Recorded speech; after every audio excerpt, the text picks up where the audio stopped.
Naranasan mo na bang magising isang araw at makaramdam ng kakaiba? Siguro hindi ito sakit. Wala namang sugat o pasa, pero nung yumuko ka para itali ang sapatos mo o tumayo mula sa paborito mong upuan, nakaramdam ka ng kakaibang bigat sa mga binti mo. Isang hirap na hindi mo napapansin dati. Huminto ka at naisip, Ganito ba talaga ako kabagal noon pa man?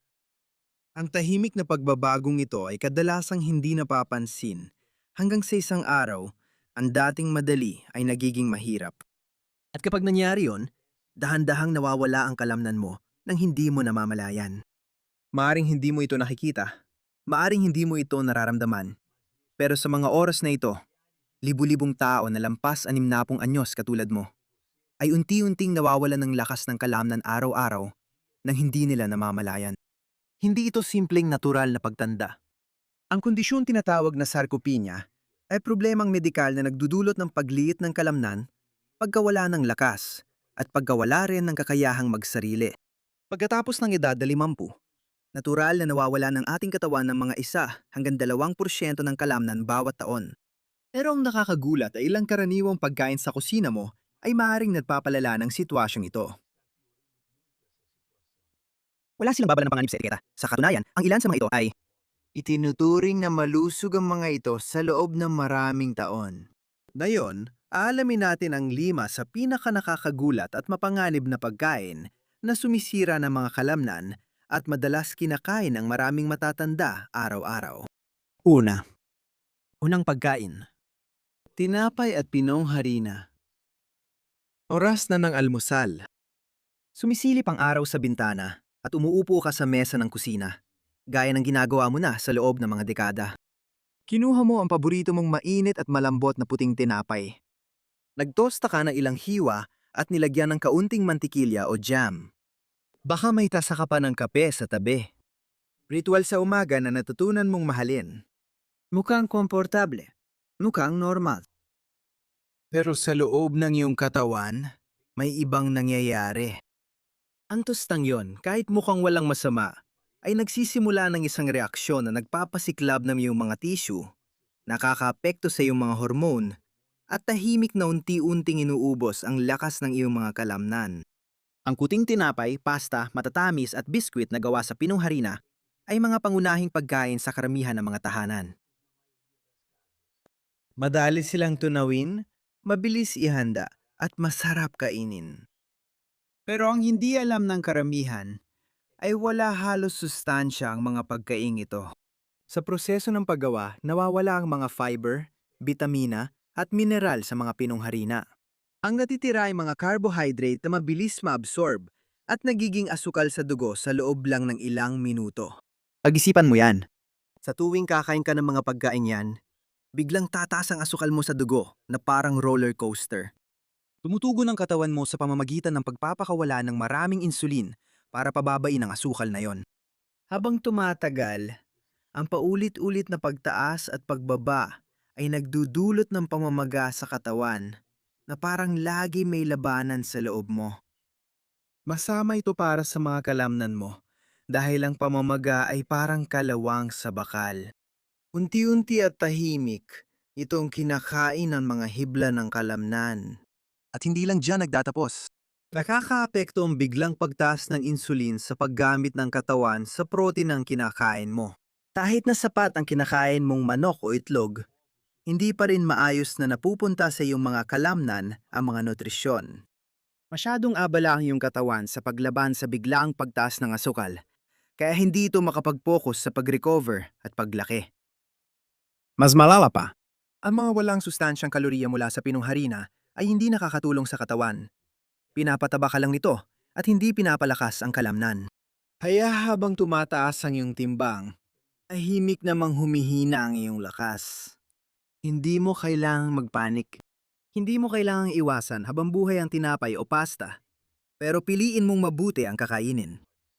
Palitan mo ang puting tinapay mo ng mga bersyong 100% gawa sa buong butil, gaya ng rye, oats, o tinapay na gawa sa sprouted grains. Pinapanatili ng mga pagpipiliang ito ang natural na fiber at nutrisyon na tumutulong mag-stabilize ng asukal sa dugo at magbababa ng pamamaga. Kung mahilig ka sa pasta, Pumili ng whole wheat na bersyon o subukan ng masarap na alternatibo gaya ng pasta na gawa sa lentil, garbanzos o quinoa. Punong protina at mineral na kailangan ng iyong mga kalamnan.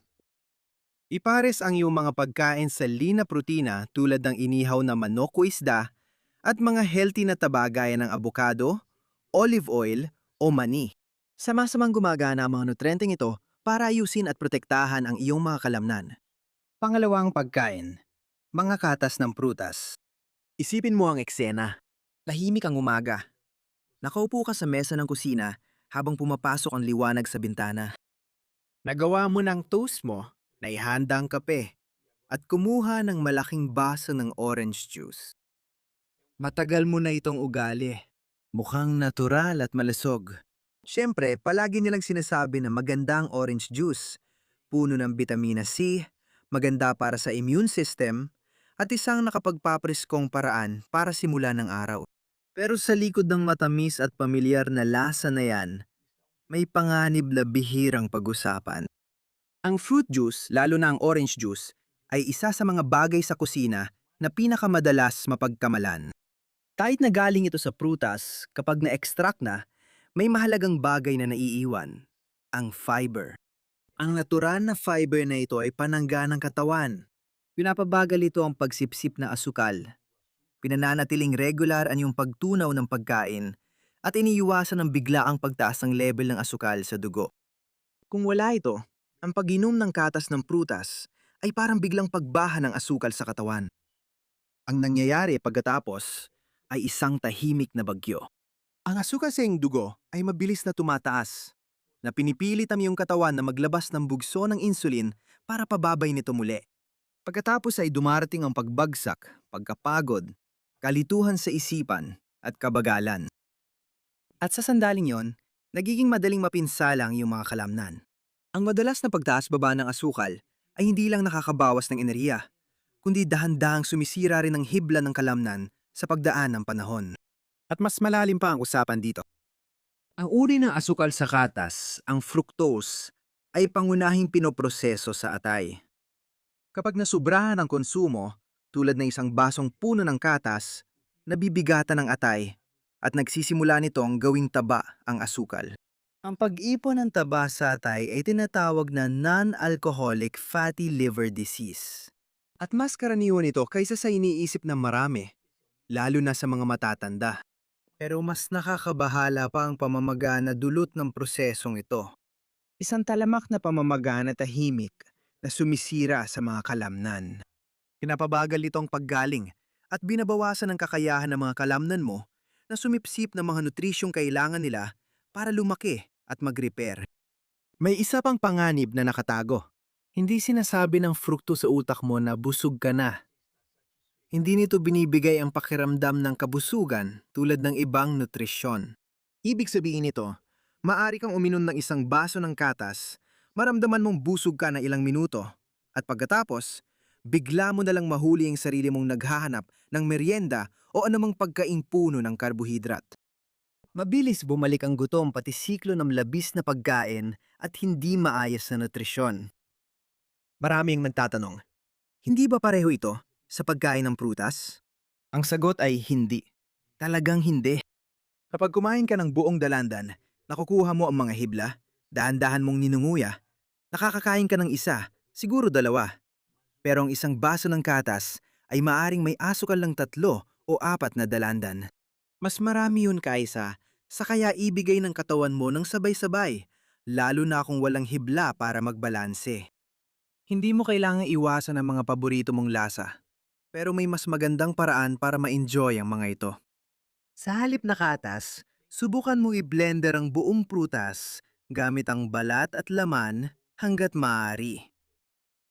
Paghaluin mo ang mga dalandan sa mga prutas na mababa ang fruktosa, tulad ng mga presa, amora o blueberry. Hindi lang nila binabawasan ang asukal. Nagdadagdag din sila ng antioxidant at fiber na tumutulong sa kalamnan mo imbes na pabigatin ito. Kung gusto mo pa rin ng isang bagay na nakakapresko sa umaga, subukan mo ang isang baso ng tubig na may hiwa ng lemon o mga herbal na tsaa na banayad para sa iyong katawan, nagbibigay ng hydration at sumusuporta sa pangkalahatang kalusugan. Ikatlong pagkain. Mga processed na karne. Maaaring ginagawa mo na ang lahat ng tama. Kumakain ng prutas, kinokontrol ang iyong karbohidrat, nananatiling aktibo, pero napapansin mo pa ring humihina ka. Kung ganito ang kaso, maaaring nasa loob ng iyong refrigerator ang sagot. Sa anyo ng pagkain na akala mo ay protina, pero parang lason pala pagdating sa iyong mga kalamnan. Ang tinutukoy ko ay mga processed na karne, mga hiwa ng hamon, cold cuts, hotdog, salami, bacon, yung mga protein ng ready to eat, madaling kunin, na marami sa atin ay naging dependent na sa paglipas ng mga taon. Practical sila, masarap, at parang safe na pagpipilian, lalo na kapag wala kang ganang magluto ng buong pagkain. Pero ang totoo, hindi talaga sila ligtas. Sa tuwing kumakain ka ng piraso ng processed na karne, may kabayaran ng mga kalamnan mo at tumataas ang kabayaran yan habang tumatagal.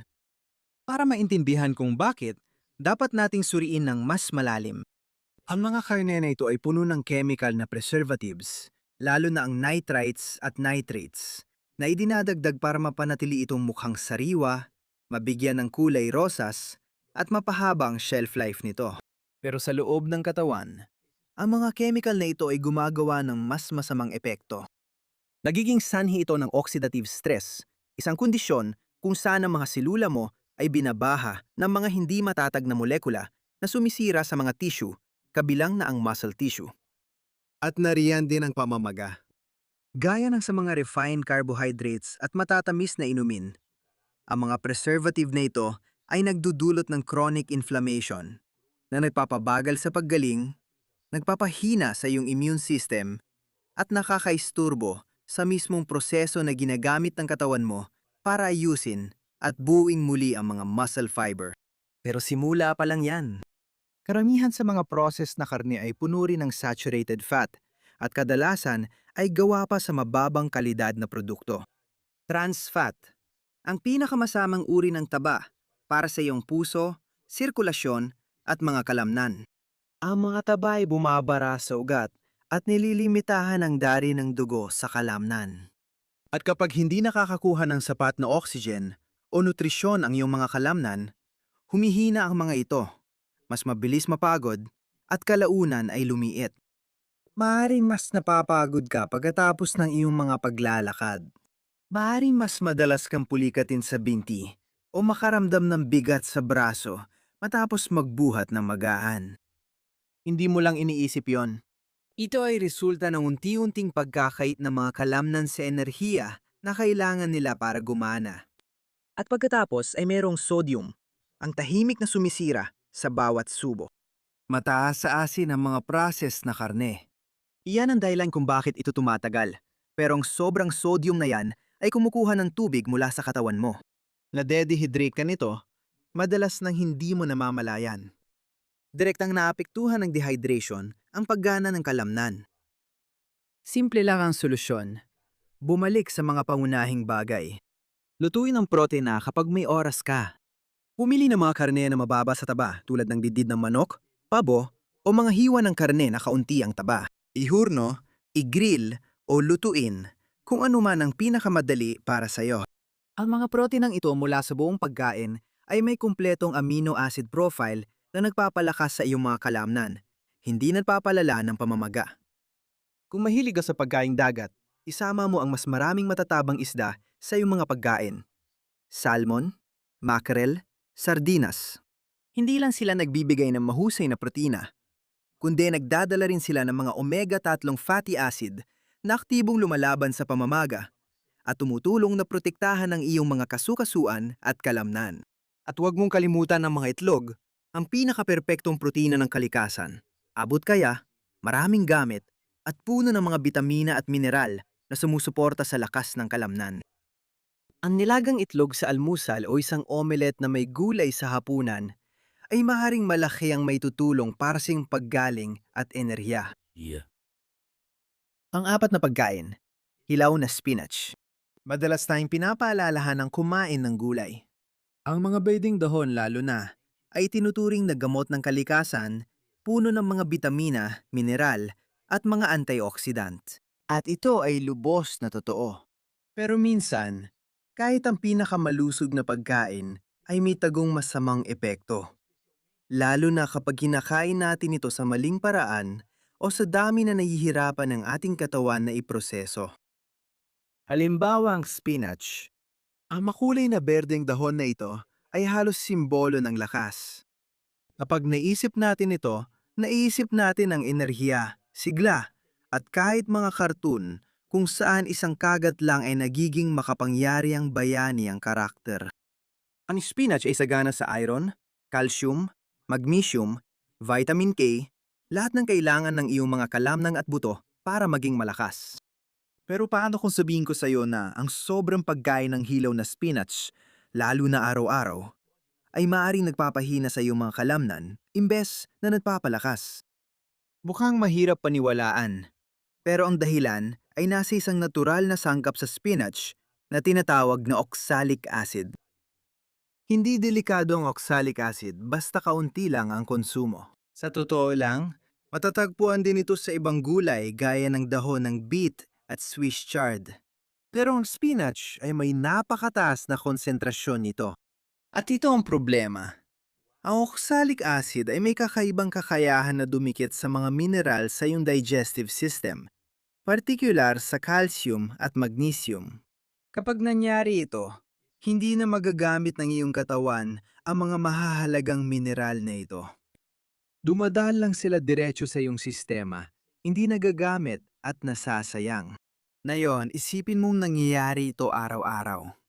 Sa bawat salad, bawat berdeng juice, unti-unting nagkukulang ang iyong katawan. At dahil mahalaga ang calcium at magnesium para sa pag-uro ng kalamnan, tibay at paggaling, ang kakulangan nito ay maaring magdulot ng totoong pisikal na epekto. Mas nagiging madalas ang pulikat sa kalamnan, mas mabilis kang mapagod, at kahit ang pinakamaliit na gawain ay tila mas mahirap gawin. Pero hindi lang iyan. Kapag ang oxalic acid ay naiipon sa iyong katawan sa paglipas ng panahon, maaari itong magdulot ng pagbuo ng mga bato sa bato. Isang masakit na problema na, sa kasamaang palad, ay karaniwan sa mga matatanda. Magandang balita, hindi mo kailangan tigilan ng pagkain ng spinach, pero kailangan mo lang itong ihanda sa tamang paraan. Ang pagluluto ng spinach, kahit simpleng pagpapakulo o bahagyang paggisa lang, ay maaring magpababa ng nilalaman nitong oxalic acid na hanggang 40%, kaya mas nagiging madaling maabsorb ng katawan mo ang calcium, magnesium at iba pang nutrisyon. Kapag itinapon mo ang pinaglutuan, natatanggal din ang karamihan ng oxalate. Ang balanse ay mahalaga. Kung gusto mo ng hilaw na spinach, kainin mo ito 1 o 2 beses lang sa isang linggo, hindi araw-araw. At kapag kakainin mo ito, pagsamahin mo sa mga pagkaing mayaman sa calcium na madaling maabsorb tulad ng mga low-fat na produktong gatas, tofu, almendras o buto ng linga. Ang mga kombinasyong ito ay tumutulong na maneutralize ang epekto ng oxalic acid sa pagbigkis sa mga mineral at mapanatili ang stable na antas ng iyong mga mineral. Maari mong pag-iba-ibahin ang mga dahon na gulay na kinakain. May ibang gulay pa bukod sa spinach. Ang mga dahon tulad ng kale, arugula, romaine lettuce at butter lettuce ay mas kaunti ang oxalates at puno pa rin ng mga nutrisyon. Magana mga ito para sa iyong mga bato, maganda para sa iyong mga kalamnan at madaling isama sa mga salad o sopas. Ikalimang pagkain, sobrang kape. Minsan, ang mga pagkain at inumin na tila pinakapamilyar at pinakanakaaliw ay siyang unti-unting kumukuha ng ating lakas nang hindi natin namamalayan. Ilan lang ang bagay na kasintatag ng pwesto ng kape sa araw-araw nating gawain. Maraming tao, ito agad ang hinahanap tuwing umaga. Yung masarap na amoy, init sa mga palad, at yung siglang gumigising sa mga pandama.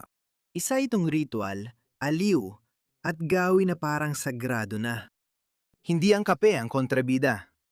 Kapag may tamang pag-inom, maaari itong magbigay ng tunay na benepisyo. Ngunito ng mga antioxidant, maaring mapabuti ang pagiging alerto at maaari ring suportahan ang paggana ng otak. Pero kapag nasubrahan ang pag-inom nito, lalo na habang tayo tumatanda, nagiging ibang-iba na ito. Tahimik na sumisira ng kalusugan ng kalamnan. Ang dahilan kung bakit mapanlin lang ang kape ay ang epekto nitong diuretiko. Pinapari ng caffeine ang likido inilalabas ng katawan sa ihi. At kasama ng likidong iyon, nawawala rin ang mahahalagang mineral tulad ng calcium at magnesium, dalawa sa pinakamahalagang nutrisyon para sa malakas at gumaganang mga kalamnan. Kapag naubos ang mga mineral na ito, nagsisimulang makaranas ng pulikat, espasmo, at pangkalahatang pagkapagod ang iyong mga kalamnan. Nagsisimulang magpakita ng mga senyales ang katawan, kahit madalas itong binabaliwala bilang normal na pagtanda. Hindi lang dahil sa edad, kundi rin sa kawalan ng balanse. Malaki rin ang epekto ng caffeine sa iyong mga hormone ng stress, lalo na sa cortisol. Kapag umiinom ka ng kape, lalo na kung walang laman ang tiyan mo, o kapag ikaw ay stressed, mas maraming cortisol ang nilalabas ng katawan mo sa dugo. Ngayon, heto ang problema. Ang cortisol ay sumisira ng muscle tissue. Sinasabihan nito ang katawan na gawing mabilis na enerhiya ang protein mula sa muscles, lalo na kapag nakakaramdam ng panganib o pagod ang katawan. At kahit na nakatulong ang tugon na ito sa ating mga ninuno para makatakas sa panganib, sa panahon na yon, unti-unti lang itong kinakain ng ating lakas. Kapag mas mataas ang antas na iyong cortisol, mas mahirap para sa iyong katawan na magbuo o magpanatili ng muscle mass. At habang mas marami kang iniinom na kape, lalo na kung malalaking dami sa buong araw, mas paulit-ulit na nangyayari ang siklong ito.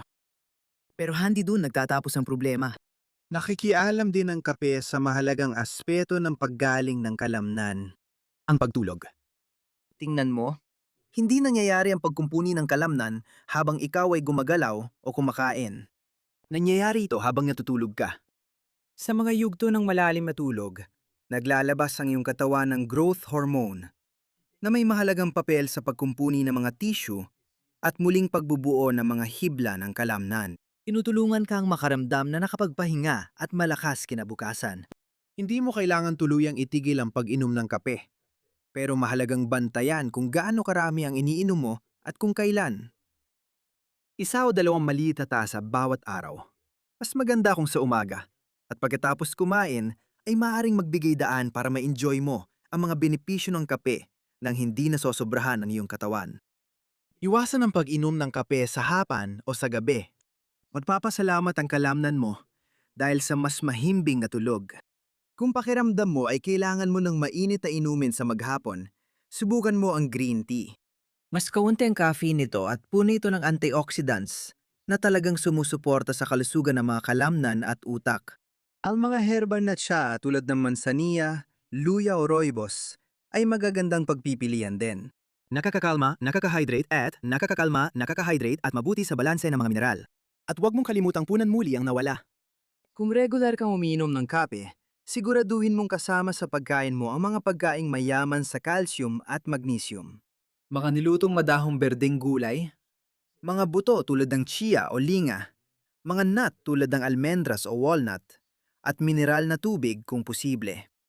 Ang mga simpleng hakbang na ito ay tumutulong na balansehin ang epekto ng caffeine at panatilihin ang iyong katawan sa kalagayang sumusuporta sa paggana ng kalamnan, sa halip na pahinain ito.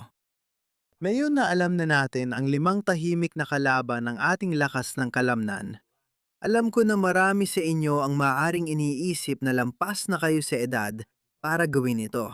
Pero heto ang magandang balita. Hindi pa huli ang lahat para magbago. Ang katawan mo ay tumutugon pa rin. Patuloy pa ring umaangkop at handa pa ring muling bumuo kahit na ikaw ay 60, 70 o 80 taong gulang na.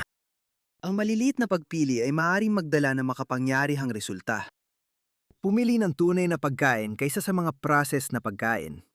Magluluto sa simpleng paraan kaysa umasa sa kaginawaan. Palitan ng mabilisang solusyon ng pangmatagalang enerhiya na kailangan ng iyong mga kalamnan. Kung naliwanagan ka sa mensaheng ito, ibahagi mo ito sa mahalagang tao sa buhay mo. Asawa, kaibigan, kapitbahay. Dahil hindi lang tayo tumatanda, nabubuhay pa rin tayo.